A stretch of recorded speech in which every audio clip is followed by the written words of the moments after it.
ছাগলের গোশ গরুর গোশ কিনে খাওয়ার যদি সামর্থ্য না থাকে তাহলে কি করব? বিষ কিনে খাবো নাকি আগুন দিয়ে জিবলেটা পুড়াই দেবো? গরিব হয়েছি বলে কি কালাভুনা খাতি মনে চায় না নাকি?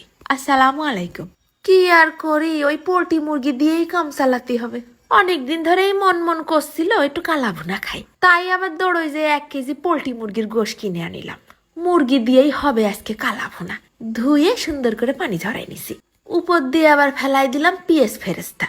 তার মধ্যে দিয়ে দিচ্ছি 2 টেবিল চামচ খানিক আদা রসুন বাটা, তারপর প্রায় 4 আঙ্গুল ভরে খানিকটা নুন, 1 চামচ ভরে ধনে গুঁড়ো, আর 1/2 চা চামচ জিরের গুঁড়ো, 1/2 চা চামচ খানিক যাচ্ছে হলদির গুঁড়ো, আর 1/2 চা চামচের কম একটুখানি গোলমরিচের গুঁড়ো, 1 চা চামচ শুকনো ঝালের গুঁড়ো।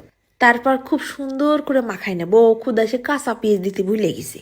কাঁচা পেঁয়াজ ভাজা পেঁয়াজ 2 রকমই কিন্তু দিতে হবে না। তারপর ডইলে কুচলে গোশের সাথে মশলাটা মাখাই নিচ্ছি যেন কোনায় কোনায় সব ঢুকিয়ে যায়। প্রায় 10-15 মিনিটের জন্য রেখে দিলাম। আবার এইবার 1 চা চামচের মতো নিচ্ছি আস্ত রাঁধুনি।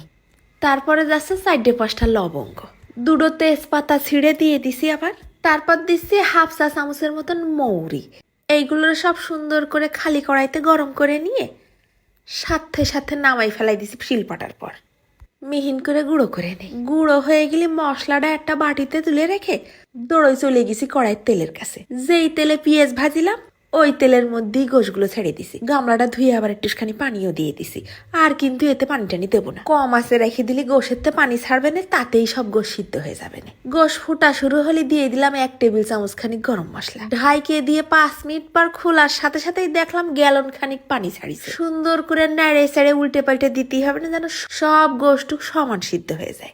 যখন গোশটুক সব সিদ্ধ হয়ে ঝোলটা ভুনা ভুনা হয়ে আইছে তখন ফেলাই দিলাম ওই রাঁধুনি গুঁড়োটুক। উল্টে পাল্টে আবার মশলাটা গোশের সাথে মিশাই দিচ্ছি। 1 চুলোয় হতে লাগুক, আর 1 চুলোয় আবার একটুখানি সর্ষের তেল গরম দিছি। তার মধ্যে 2-3 কোয়া রসুন পাতলা পাতলা করে কাটিয়ে দিছি।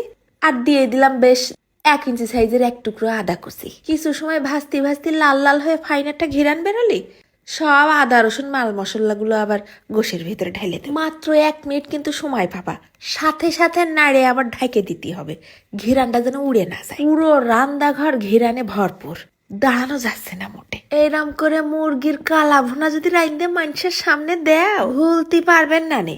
বেরেনের মধ্যে গাইতে থাকবে না এইরকম স্বাদ। ধুমা ওঠা গরম গরম ভাত ছাড়া কোনো কথা হবে না। কালাভুনা বলে কথা, মশলা দিয়েই গামলা 4 ভাত শেষ।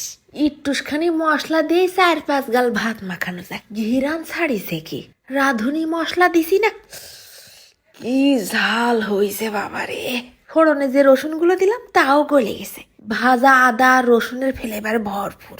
রান কামড়াতে যে কি স্বাদ, তা হাঁস মুরগি না খালি বুঝতাম না। এরম করে একবার মুরগির কালাভুনা খালি আর দাম দিয়ে গরু ছাগলের গোশ কেনার জন্য অপেক্ষা করতে হবে না। তাহলে আর দেরি কেন, পদ্ধতি তো শিখে গেলে। তাহলে হয়ে যাক এই শুক্রবারে একবার।